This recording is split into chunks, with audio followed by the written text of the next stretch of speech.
KMIC, KMIC, KMIC, KMIC, KMIC News, KMIC News, KMIC News, KMIC News, KMIC News, KMIC News, KMIC News, KMIC News. നാടിന്റെ ചലനങ്ങൾ കൺമുന്നിൽ കാണാം, വാർത്താവിശേഷത്തിൻ ചെപ്പു തുറക്കാം. KMIC News, KMIC News. അസ്സലാമു അലൈക്കും വറഹ്മത്തുള്ളാഹി വബറകാതുഹു. Kerala Malabar Islamic class room KMIC TV പ്രേക്ഷകർക്കും റേഡിയോ ശ്രോതാക്കൾക്കും KMIC ന്യൂസിലേക്ക് സ്വാഗതം. വാർത്തകൾ വായിക്കുന്നത് ജലീൽ മടവൂർ. പ്രധാന വാർത്തകൾ. താനൂരിലെ BJP സ്ഥാനാർത്ഥി സോഷ്യൽ മീഡിയയിലെ വ്യാജപ്രചാരണം ചേളാരി വിഭാഗത്തിന് കനത്ത തിരിച്ചടി. പതിനായിരങ്ങൾക്ക് ആത്മീയാനുഭൂതി പകർന്ന് മഅദിൻ മുഹറം സമ്മേളനം സമാപിച്ചു. പ്രധാനമന്ത്രിയും കേന്ദ്രഭരണ നേതൃത്വവും ജാഗ്രത പാലിക്കണമെന്ന് സമസ്ത. NDA സർക്കാർ അധികാരത്തിലെത്തിയതോടെ മദ്രസ നവീകരണ പദ്ധതി അവതാളത്തിൽ. RSSകാരെല്ലാം സസ്യാഹാരം മാത്രം കഴിക്കുന്നവരാണോ എന്ന് പിണറായി വിജയൻ. സൌദിയിൽ പരിഷ്കരിച്ച തൊഴിൽ നിയമങ്ങൾ പ്രാബല്യത്തിൽ വന്നു. വിദേശികളുടെ പാസ്പോർട്ടുകൾ കൈവശം വെക്കുന്ന തൊഴിലുടമ പിഴ നൽകേണ്ടി വരും. സൌദി അറേബ്യ വൻ സാമ്പത്തിക മാന്ദ്യത്തിലേക്കെന്ന് IMF റിപ്പോർട്ട്. വാർത്തകൾ വിശദമായി. കേന്ദ്ര സർക്കാർ മദ്രസകൾക്ക് നൽകിയിരുന്ന നവീകരണ ഫണ്ട് നിർത്തിവച്ചത് ആയിരക്കണക്കിന് മദ്രസകളിലെ ഭൌതിക പഠനം അവതാളത്തിലാക്കി. Special programme of quality in education മദ്രസ പദ്ധതി പ്രകാരമാണ് നല്ല നിലയിൽ നടന്നുവരുന്ന മദ്രസകളുടെ ഗുണനിലവാരം മെച്ചപ്പെടുത്താനും കുട്ടികൾക്ക് കമ്പ്യൂട്ടർ അടക്കമുള്ള ഭൌതിക വിജ്ഞാനം നൽകാനും തുക അനുവദിച്ചിരുന്നത്.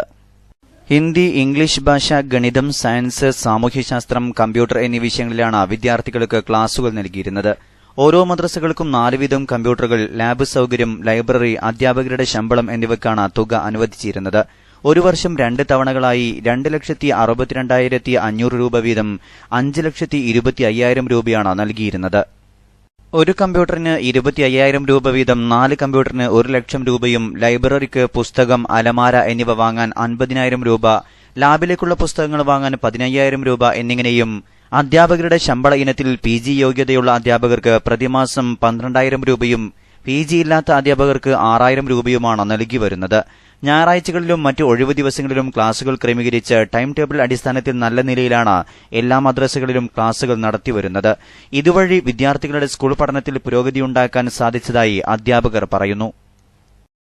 മദ്രസ മാനേജിംഗ് കമ്മിറ്റികൾ അതാത് DDE ഓഫീസുകളിൽ അപേക്ഷ നൽകുകയും അപേക്ഷ പരിഗണിച്ച ശേഷം AEO ഓഫീസിൽ നിന്ന് ഉദ്യോഗസ്ഥർ നേരിട്ട് മദ്രസകളിലെത്തി തെളിവെടുപ്പ് നടത്തി സത്യസന്ധമെന്ന് റിപ്പോർട്ട് നൽകുന്ന സ്ഥാപനങ്ങൾക്ക് മാത്രമാണ് തുക നൽകിയിരുന്നത്. അർഹതപ്പെട്ട മദ്രസകൾക്ക് കമ്മിറ്റി പ്രസിഡന്റ്, സെക്രട്ടറി എന്നിവരുടെ പേരിലുള്ള ജോയിന്റ് അക്കൌണ്ടിലേക്ക് പണം എത്തുകയാണ് ചെയ്തിരുന്നത്. എന്നാൽ NDA സർക്കാർ അധികാരത്തിലെത്തിയതോടെ ഈ പദ്ധതി നിർത്തിവച്ചിരിക്കുകയാണ്. ഇപ്പോൾ ഒരു വർഷത്തിലേറെയായി പദ്ധതിയെക്കുറിച്ച് ഒരു വിവരവുമില്ല. സർക്കാർ ഫണ്ട് നിർത്തിവച്ചതോടെ മദ്രസകളിലെ ക്ലാസുകൾ മുടങ്ങുകയും കമ്പ്യൂട്ടർ ലാബ്, ലൈബ്രറി തുടങ്ങിയവ ഉപയോഗശൂന്യമായി കിടക്കുകയുമാണ്. RSSകാരെല്ലാം സസ്യാഹാരം കഴിക്കുന്നവരാണോ എന്ന് CPM പോളിറ്റ് ബ്യൂറോ അംഗം പിണറായി വിജയൻ.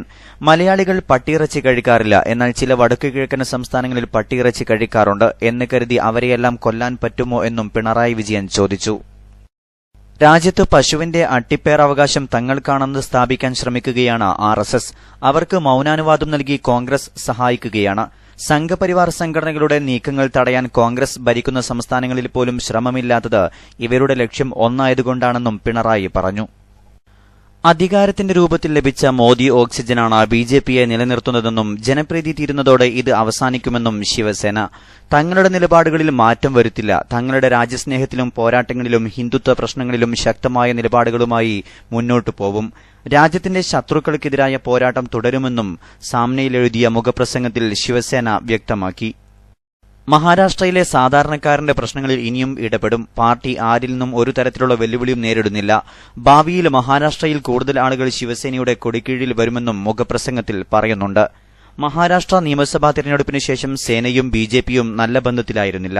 കുൽക്കർണിക്കെതിരെ നടന്ന കരിയോയിൽ ആക്രമണത്തിലും ഗുലാം അലിയുടെ പരിപാടിക്കെതിരെ നിലപാടെടുത്തതും ശിവസേനയും BJPയും തമ്മിലുള്ള ബന്ധം വഷളാക്കിയിരുന്നു. ഗൾഫ് വാർത്തകൾ. സൌദിയിൽ പരിഷ്കരിച്ച തൊഴിൽ നിയമങ്ങൾ പ്രാബല്യത്തിൽ വന്നു. വിദേശികളുടെ പാസ്പോർട്ടുകൾ കൈവശം വെക്കുന്ന തൊഴിലുടമ പിഴ നൽകേണ്ടി വരും. വിശദമായ റിപ്പോർട്ടിലേക്ക്.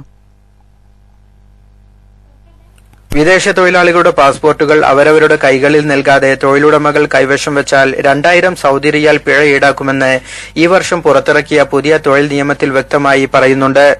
വിദേശികളുടെ പാസ്പോർട്ടുകൾ കൈവശം വെക്കാൻ തൊഴിലുടമയ്ക്ക് അവകാശമില്ലെന്ന് തൊഴിൽ മന്ത്രാലയം വ്യക്തമാക്കിയിരുന്നെങ്കിലും രാജ്യത്തെ തൊഴിൽ മേഖല ഉടമകൾ ഇത് പാലിക്കാറില്ല. കൂടാതെ തൊഴിൽ കരാർ പകർപ്പ് തൊഴിലാളികൾക്ക് നൽകണമെന്നും അല്ലാത്തപക്ഷം ഒരാൾക്ക് 5000 റിയാൽ പിഴ എന്ന നിലയിൽ തൊഴിലുടമ പിഴ അടക്കേണ്ടതായി വരും. തന്റെ തൊഴിൽ നിയമത്തിൽ ഇല്ലാത്ത തൊഴിൽ ചെയ്യാൻ പ്രേരിപ്പിച്ചാൽ 15000 റിയാൽ വരെ തൊഴിലുടമ പിഴ നൽകേണ്ടി വരും. കൂടാതെ ശമ്പളം വൈകിപ്പിക്കൽ, കൂടുതൽ സമയം അധിക ശമ്പളം നൽകാതെ ജോലി ചെയ്യിപ്പിക്കൽ, വാരാന്ത്യ അവധി ദിനത്തിലോ പൊതു അവധി ദിനത്തിലോ തൊഴിലെടുക്കാൻ പ്രേരിപ്പിക്കൽ, കടുത്ത ചൂടിൽ ആവശ്യത്തിന് സൌകര്യം ചെയ്യാതെ പണിയെടുപ്പിക്കൽ തുടങ്ങിയ വകുപ്പുകളിലെല്ലാം തൊഴിലുടമ കുറ്റക്കാരനായി കണക്കാക്കി പിഴ നൽകേണ്ടി വരും. അതോടൊപ്പം സ്വദേശികളും വിദേശികളുമായ തൊഴിലാളികളെ കൊണ്ട് പണിയെടുപ്പിക്കുകയും മാസാവസാനം ശമ്പളം വൈകിപ്പിക്കുകയും ചെയ്യുന്ന തൊഴിലുടമ 3000 റിയാൽ പിഴ അടക്കേണ്ടി വരും. ഞായറാഴ്ച മുതൽ പ്രാബല്യത്തിലായ പുതിയ തൊഴിൽ നിയമത്തിലാണ് നിയമലംഘകർക്കുള്ള ശിക്ഷാ വ്യവസ്ഥകൾ പറയുന്നത്. സ്വദേശിവൽക്കരണം, റിക്രൂട്ടിംഗ് നടപടികൾ, സ്ത്രീ തൊഴിലാളികളുടെ അവകാശം എന്നിവയ്ക്കൊപ്പം വിദേശികളുടെ അവകാശങ്ങളും നിയമപരിഷ്കരണത്തിലൂടെ സംരക്ഷിക്കപ്പെടും. നിബന്ധനകൾക്ക് വിരുദ്ധമായി സ്വദേശികളുടെ ആശ്രിത വിസയിലുള്ളവരെ ജോലിക്ക് നിയമിക്കുക, സ്ത്രീ ജീവനക്കാർക്ക് ആവശ്യമായ സൌകര്യങ്ങൾ നൽകുന്നതിൽ വീഴ്ച വരുത്തുക തുടങ്ങി വിവിധ രീതികളിലുള്ള നിയമലംഘനങ്ങൾക്ക് വ്യത്യസ്ത പിഴകളാണ് സൌദി തൊഴിൽ മന്ത്രാലയം പ്രഖ്യാപിച്ചിരിക്കുന്നത്. Ali AR Nagar, KMS news, Jeddah. അടുത്ത 5 വർഷത്തിനകം സൌദി അറേബ്യ വൻ സാമ്പത്തിക മാന്ദ്യത്തിലേക്കാണ് നീങ്ങുന്നതെന്ന് IMF റിപ്പോർട്ട്. ഈ വർഷം സൌദിയുടെ ദേശീയ ബജറ്റിൽ 21.6% കമ്മിയാണ് പ്രതീക്ഷിക്കുന്നതെന്നും അടുത്ത വർഷം അത് 19.4% ആവുമെന്നും റിപ്പോർട്ട് വ്യക്തമാക്കുന്നു. ഗൾഫ് മേഖലയിലെ ആഭ്യന്തര പ്രതിസന്ധിയും കുറഞ്ഞുവരുന്ന എണ്ണവിലയുമാണ് മാന്ദ്യത്തിന് പ്രധാന കാരണം. സൌദിയെ കൂടാതെ ഒമാൻ, ബഹ്റൈൻ തുടങ്ങിയ രാജ്യങ്ങളും സമാന പ്രതിസന്ധി നേരിടുന്നുണ്ട്. ഇപ്പോഴുള്ള സാമ്പത്തിക നയങ്ങൾ മാറ്റിയില്ലെങ്കിൽ സൌദി തീർച്ചയായും സാമ്പത്തിക മാന്ദ്യത്തിലേക്കാണ് നീങ്ങിക്കൊണ്ടിരിക്കുന്നത്, റിപ്പോർട്ട് പറയുന്നു. 2009 ശേഷം ആദ്യമായാണ് സൌദി സാമ്പത്തിക പ്രതിസന്ധി നേരിടുന്നത്. ബജറ്റ് കമ്മി ഉൾപ്പെടെയുള്ള മാർഗ്ഗങ്ങൾ സ്വീകരിച്ചാലേ ഇപ്പോഴത്തെ മാന്ദ്യത്തിൽ നിന്നും കരകയറാനാവുകയുള്ളൂവെന്നും ഇന്റർനാഷണൽ മണി ബാങ്ക് റിപ്പോർട്ട് വ്യക്തമാക്കുന്നുണ്ട്. ഇടവേളയ്ക്ക് ശേഷം വാർത്തകൾ തുടരും. മർക്കസ് സാഭിമാനം സമർപ്പിക്കുന്നു. അന്താരാഷ്ട്ര നിലവാരത്തിൽ ഉന്നത വിദ്യാഭ്യാസത്തിന് പുതിയൊരു കേന്ദ്രം, മർക്കസ് നോളജ് സിറ്റി. ലോകത്തിന്റെ വൈജ്ഞാനിക ഭൂപടത്തിൽ അക്ഷരസാക്ഷ്യത്തിന്റെ പുതിയ വിലാസം. Pre school, international school, Ayush multi speciality hospital, Unani medical college, engineering college, international schools, religious and spiritual കോളേജുകൾ, ഗവേഷണ കേന്ദ്രങ്ങൾ, കൺവെൻഷൻ സെന്ററുകൾ, റെസിഡൻഷ്യൽ സോൺ. വിദ്യ, വൈദ്യം, വാസം, വ്യാപാരം, വ്യവഹാരം എല്ലാം ഒത്തുചേരുന്ന ഒരിടം, മർക്കസ് നോളജ് സിറ്റി. ഹരിതമനോഹരമായ വയനാടൻ മലനിരകളുടെ സുമോഹന താഴ്വരയിൽ മർക്കസ് ഒരുക്കുന്നു വിദ്യയുടെ വിസ്മയ തീരം. ശാസ്ത്രവും സാഹിത്യവും കലയും മതാധ്യാപനങ്ങളും ഒരു വേദിയിൽ ലഭ്യമാക്കുന്ന ചരിത്ര വഴിയിൽ നിന്നും സാങ്കേതിക തികവാർന്ന പുതിയ മേച്ചിൽപ്പുറങ്ങളിലേക്ക് ഒരു യാത്ര. നഗരത്തിരക്കുകളിൽ നിന്നകന്ന ഗ്രാമീണതയുടെ സ്വച്ഛതയിൽ പ്രകൃതിയോട് ചേർന്നൊരുക്കുന്ന വൈജ്ഞാനിക നികേതത്തിലേക്ക് സ്വാഗതം. Markaz knowledge city, Puthuppadi, Thamarassery. അറിവിൻ മധുസൂനമുണർന്നു, അലിവിൻ സുരരാഗമുയർന്നു. അറിവിൻ മധുസൂനമുണർന്നു, അലിവിൻ സുമരാഗമുയർന്നു. അതബിന്റെ വനീത സുന്ദരവാടി മർക്കസ്, അജബിൻ സൂര്യൻ. വാർത്തകൾ തുടരുന്നു. സംഘടനാ വാർത്തകൾ. പ്രധാനമന്ത്രിയും കേന്ദ്രഭരണ നേതൃത്വവും ജാഗ്രത പാലിക്കണമെന്ന് സമസ്ത. പശുവിനെയും മറ്റു മൃഗങ്ങളെയും അല്ലാത്തതിനെയും ആരാധിക്കാൻ ഇന്ത്യ രാജ്യത്ത് സ്വാതന്ത്ര്യമുണ്ട്. എന്നപോലെ ഏത് ഭക്ഷണം കഴിക്കാനും ഇവിടെ പൌരന് അവകാശമുണ്ട്. രണ്ടും സംരക്ഷിക്കപ്പെടണം. രാജ്യത്തെ ആനുകാലിക സംഭവ വികാസങ്ങളിൽ പ്രധാനമന്ത്രിയും കേന്ദ്ര ഭരണ നേതൃത്വവും ജാഗ്രത പാലിക്കണമെന്ന് സമസ്ത കേരള ജമിയത്തുൽ മുശാവറ ആഹ്വാനം ചെയ്തു. രാജ്യത്തെ അസഹിഷ്ണുക്കളായ ഒരു വിഭാഗം ചെയ്യുന്ന ഇത്തരം ദുഷ്ചെയ്തികളെ മഹാഭൂരിഭാഗം വരുന്ന ഹൈന്ദവരും അംഗീകരിക്കുന്നില്ല. മാട്ടിറച്ചി കഴിക്കുന്നവരെ വംശഹത്യ ചെയ്യണമെന്ന് പറയുന്ന ഈ ചെറിയ വിഭാഗത്തെ നിലക്കുനിർത്തി രാജ്യത്തിന്റെ അന്തസ്സ് സംരക്ഷിക്കാൻ ഭരണകർത്താക്കൾക്ക് ബാധ്യതയുണ്ട്. മാട്ടിറച്ചി കഴിക്കുന്നവരെയും ആടുകളെ വാഹനങ്ങളിൽ കൊണ്ടുപോകുന്നവരെയും അരുംകൊല ചെയ്യുകയും കൊല്ലപ്പെട്ടവരുടെ കുടുംബങ്ങളെ ആശ്വസിപ്പിക്കുന്നവരെ പോലും വേട്ടയാടുന്ന കടുത്ത ഭീകരതയാണ് രാജ്യത്ത് നടമാടുന്നത്. ദാദ്രി സംഭവം രാജ്യത്തെയാകെ പിടിച്ചുകുലുക്കിയിട്ടും ഒന്നും അറിഞ്ഞില്ലെന്ന ഭാവത്തിൽ നിസ്സംഗമായി നിൽക്കുന്നത് പൌരന്മാർക്ക് ആശങ്കയുണ്ടാക്കുന്നതാണ്. കൊലയാളികൾക്കും അക്രമികൾക്കും പ്രോത്സാഹനം നൽകുന്ന രാഷ്ട്രീയ നേതാക്കൾക്കും ജനപ്രതിനിധികൾക്കുമെതിരെ മാതൃകാപരമായ നടപടികളെടുക്കാൻ കഴിയാത്തത് ഉത്കണ്ഠാജനകമാണ്. രാജ്യം കടുത്ത പ്രതിസന്ധിയിലൂടെയാണ് കടന്നുപോകുന്നതെന്ന് രാഷ്ട്രപതി 4 തവണ നടത്തിയ പ്രസ്താവനയിലൂടെ വ്യക്തമാവുന്നതാണ്. മനുഷ്യത്വവും ബഹുസ്വരതയും ഇന്ത്യൻ ദേശീയതയുടെ ആത്മാവാണെന്നും സഹിഷ്ണുതയാണ് നമുക്ക് വേണ്ടതെന്നും തൊട്ടടുത്ത ദിവസങ്ങളിൽ രാഷ്ട്രപതിക്ക് തുടർച്ചയായി 4 തവണ രാജ്യത്തോട് പറയേണ്ടി വന്നത് തന്നെ രാജ്യം കടന്നുപോകുന്ന പ്രതിസന്ധികളെയാണ് സൂചിപ്പിക്കുന്നത്. സഹജീവി സ്നേഹവും പരസ്പര വിശ്വാസവും വളർത്താൻ ഒറ്റക്കെട്ടായി ഈ രാജ്യത്തെ സ്നേഹിക്കുന്നവർ മുന്നോട്ട് വരണമെന്ന് സമസ്ത മുശാവറ പ്രസ്താവനയിൽ പറഞ്ഞു. പ്രസിഡന്റ് ഇ സുലൈമാൻ മുസ്ലിയാരുടെ അധ്യക്ഷതയിൽ കാന്തപുരം AP അബൂബക്കർ മുസ്ലിയാർ ഉദ്ഘാടനം ചെയ്തു. സയ്യിദ് അലി ബാഫഖി, സയ്യിദ് ഇബ്രാഹിം ഖലീലുൽ ബുഖാരി, പൊന്മള അബ്ദുൽ ഖാദർ മുസ്ലിയാർ, അലി മുസ്ലിയാർ കുമരംപുത്തൂർ, പേരോട് അബ്ദുറഹ്മാൻ സഖാഫി തുടങ്ങിയവർ ചർച്ചയിൽ പങ്കെടുത്തു. വിശുദ്ധമായ മുഹറം 10ന്റെ പുണ്യദിനത്തിൽ മഅദിൻ ക്യാമ്പസിൽ ഒരുമിച്ച് കൂടിയ 10,000ങ്ങൾക്ക് ആത്മീയാനുഭൂതി പകർന്ന് മഅദിൻ മുഹറം സമ്മേളനം സമാപിച്ചു. സംസ്ഥാനത്തിന്റെ വിവിധ ഭാഗങ്ങളിൽ നിന്ന് ഒഴുകിയെത്തിയ ജനങ്ങൾ ആശുറാവും വെള്ളിയാഴ്ചയും ഒരുമിച്ച പകലിനെ ദിക്റുകളും തഹ്ലീലുകളും തസ്ബീഹുകളും പ്രാർത്ഥനയും കൊണ്ട് ധന്യമാക്കി. രാവിലെ 8 മണിക്ക് മഅദിൻ ഗ്രാൻഡ് മസ്ജിദിൽ ആരംഭിച്ച പരിപാടി നോമ്പുതുറയോടെ സമാപിച്ചു. 4 ലക്ഷം പേർക്ക് ഇഫ്താർ കിറ്റുകൾ വിതരണം ചെയ്തു. സയ്യിദന്മാരും പണ്ഡിതന്മാരും അണിനിരന്ന പരിപാടിയിൽ ആശുറ സംഗമത്തിനു പുറമെ പ്രവാചക പൌത്രൻ സയ്യിദ് ഹുസൈൻ റളിയല്ലാഹു അൻഹു, കവരത്തി സയ്യിദ് മുഹമ്മദ് കാസിം വലിയുല്ലാഹി എന്നിവരുടെ ആണ്ട് നേർച്ചയും നടന്നു. മഅദിൻ ചെയർമാൻ സയ്യിദ് ഇബ്രാഹിം ഖലീലുൽ ബുഖാരി ഉദ്ഘാടനം ചെയ്തു. വ്യക്തിപരമായും സാമൂഹികമായും പ്രതിസന്ധികൾ നേരിടുന്ന മനുഷ്യന് അത്താണിയാണ് മുഹറം പോലുള്ള വിശുദ്ധ അവസരങ്ങളെന്ന് അദ്ദേഹം പറഞ്ഞു. മനുഷ്യകുലത്തിന് എണ്ണമില്ലാത്ത അനുഗ്രഹങ്ങൾ ചൊരിഞ്ഞ ദിവസമാണിത്. ഇത്തരം അവസരങ്ങൾ വ്യക്തികളെയും സമൂഹങ്ങളെയും ഒരുമിപ്പിക്കാനുള്ളതാണ്. മതത്തിന്റെയും ജാതിയുടെയും രാഷ്ട്രീയ വൈജാത്യങ്ങളുടെയും പേരിൽ കലുഷിതാവസ്ഥ സൃഷ്ടിക്കുന്നവർ ഈ വസ്തുത ഓർക്കണമെന്നും അദ്ദേഹം കൂട്ടിച്ചേർത്തു. ജുമുഅ നിസ്കാരാനന്തരം അബ്ദുൽ ജലീൽ സഖാഫി കടലുണ്ടി മുഹറം മാസത്തിന്റെ ചരിത്ര സന്ദേശ പ്രഭാഷണം നിർവഹിച്ചു. സയ്യിദ് ഇസ്മായിലുൽ ബുഖാരി, സയ്യിദ് ശിഹാബുദ്ദീൻ അഹദൽ, സയ്യിദ് ഹുസൈൻ അസഖാഫ്, സയ്യിദ് മുഹമ്മദ് ഫാറൂഖ് ജമലുല്ലേലി, ബേപ്പൂർ ഖാദി PT അബ്ദുൽ ഖാദർ മുസ്ലിയാർ, ഹംസക്കോയ ബാക്കവി കടലുണ്ടി തുടങ്ങി പ്രമുഖർ സംബന്ധിച്ചു. നമ്മുടെ പ്രവാസം നന്മയുടെ പ്രയാണം എന്ന ശീർഷകത്തിൽ ICF കുവൈത്ത് നാഷണൽ കമ്മിറ്റി സംഘടിപ്പിക്കുന്ന സാരഥി യൂണിറ്റ് സന്ദർശനം സിറ്റി സെന്ററിൽ പ്രവേശിച്ചു. സന്ദർശനത്തിന്റെ സെൻട്രൽ തല സ്വീകരണ ഉദ്ഘാടനം ഹവല്ലി യൂണിറ്റിൽ നടന്നു. യൂണിറ്റ് പ്രസിഡന്റ് അബ്ദുൽ ഹമീദ് മുസ്ലിയാരുടെ അധ്യക്ഷതയിൽ ചേർന്ന സ്വീകരണ പരിപാടി city vice president Abdulla Bukhari ഉദ്ഘാടനം ചെയ്തു. നാഷണൽ ദേവാകാര്യ സെക്രട്ടറി അബ്ദുള്ള വടകര പ്രമേയം അവതരിപ്പിച്ചു.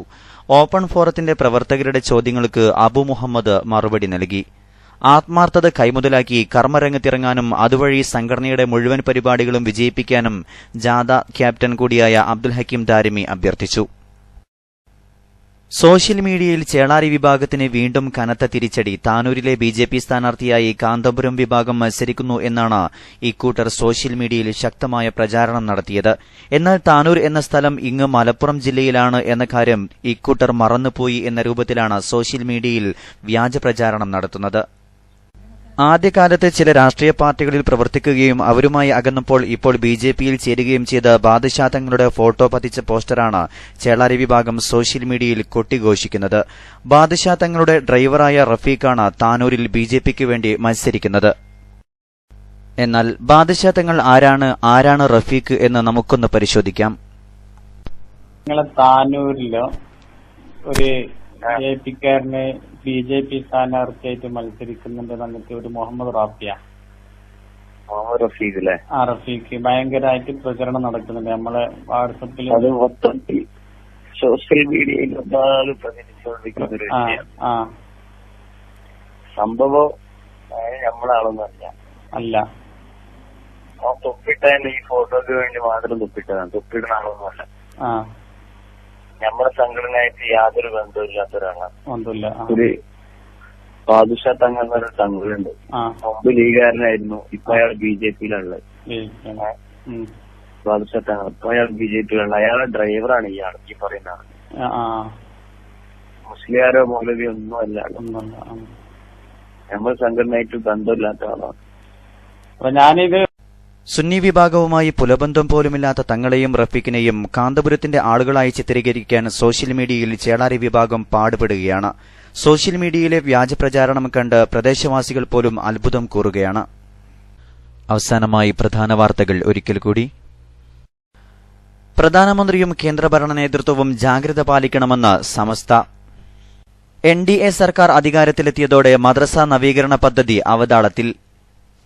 RSSകാരെല്ലാം സസ്യാഹാരം മാത്രം കഴിക്കുന്നവരാണോ എന്ന് പിണറായി വിജയൻ. സൗദിയിൽ പരിഷ്കരിച്ച തൊഴിൽ നിയമങ്ങൾ പ്രാബല്യത്തിൽ വന്നു. വിദേശികളുടെ പാസ്പോർട്ടുകൾ കൈവശം വെക്കുന്ന തൊഴിലുടമ പിഴ നൽകേണ്ടിവരും. സൗദി അറേബ്യ വൻ സാമ്പത്തിക മാന്ദ്യത്തിലേക്കെന്ന് IMF റിപ്പോർട്ട്. 10,000ങ്ങൾക്ക് ആത്മീയാനുഭൂതി പകർന്ന് മഅദിൻ മുഹറം സമ്മേളനം സമാപിച്ചു. താനൂരിലെ BJP സ്ഥാനാർത്ഥി സോഷ്യൽ മീഡിയയിലെ വ്യാജപ്രചാരണം ചേളാരി വിഭാഗത്തിന് കനത്ത തിരിച്ചടി. ഇതോടെ KMIC ന്യൂസ് ബുള്ളറ്റിൻ സമാപിക്കുന്നു. അടുത്ത ന്യൂസ് ബുള്ളറ്റിൻ സൗദി സമയം രാത്രി 10:30, തുടർന്ന് നാളെ വൈകിട്ട് ഇന്ത്യൻ സമയം 7 മണിക്ക്. ന്യൂസുകൾ അയക്കേണ്ട വിലാസം KMIC newstime@gmail.com. അസ്സലാമു അലൈക്കും വറഹ്മത്തുള്ളാഹി വബറകാതുഹു.